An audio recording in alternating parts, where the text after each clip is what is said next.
Die Bybel word daar verwys na twee stelle verhoudings. God en sy uitverkore volk, die Jode, en God en sy kerk, die Christene. Beide is die produk van 'n ewige verbond. Ons verwys daarna as twee testamente. The latter is a legal term, and rightfully so, since under both dispensations there are roles and duties, privileges and consequences. Both dispensations involves an unchanging reward, a crown of righteousness. But the fundamental obligation in each dispensation remains the same.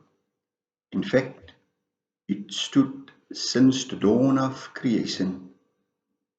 Kies lewe en jy sal lewe. Of course, the one was qualitatively different from the other. The first was premised on obedience to the law.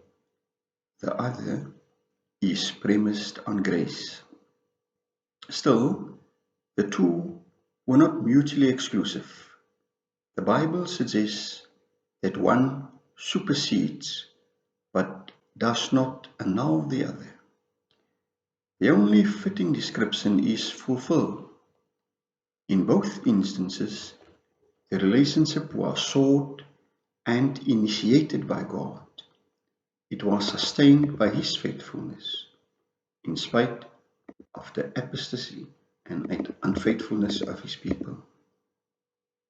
So we see that they can forsake the relationship. He won't. Both relationships are carefully detailed in its origin and its consummation. In both, God made known to varying degrees His requirements and His laws. Both people, under law and grace, knew His righteous demands. It was made known not necessarily fully, but to a sufficient degree for them to serve Him reverently and appropriately. In fact, the Bible makes it clear, all people and everywhere always knew God's demands. The prophet Isaiah said both people were supposed to have God's law in their hearts. It is echoed in Deuteronomy and in Romans. Throughout the two testaments, we see God's people in different modes and manifestations. We see them at the height of their worship and the apex of their obedience. But we also see how their commitment wanes and their dedication falters. One sees how their worship fails and how they reject the King.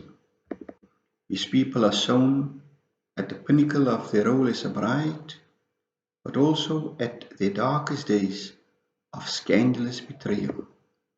The latter was fittingly described as harlotry. So we see them at their brightest and best, but also at their worst and most depraved. Through it all there is God, the great I Am.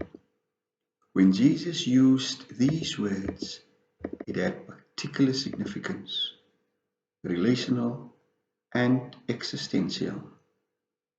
Not only that He was always in existence, it also meant through the ages when you departed, when you sinned, when you left, I remained. I never changed. I'm here. I kept calling, waiting, hoping, and I kept loving you. Even though you have chosen to be a bride no more, I am your faithful husband. I cannot desert you. I love you too much. It is inconsistent with His very nature. He is incapable of betrayal, so He will never leave you, though you can leave Him. Somebody once said, God is not surprised by your condition. He will not judge you for what you are, because He died in anticipation of your condition. So you will not go to hell because God deserted you, but because you chose to desert Him.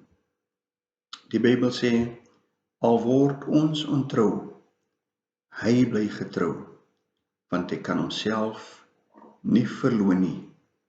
Miskien het jy al die verbond met God vergeet, of miskien ver weggedwaal, of het jy nog nooit so ver gekom om hom aan te neem as verlosser en saligmaker nie.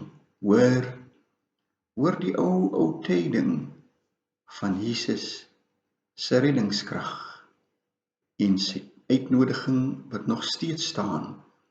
Bekeer julle, want die koninkryk van die hemele het naby gekom.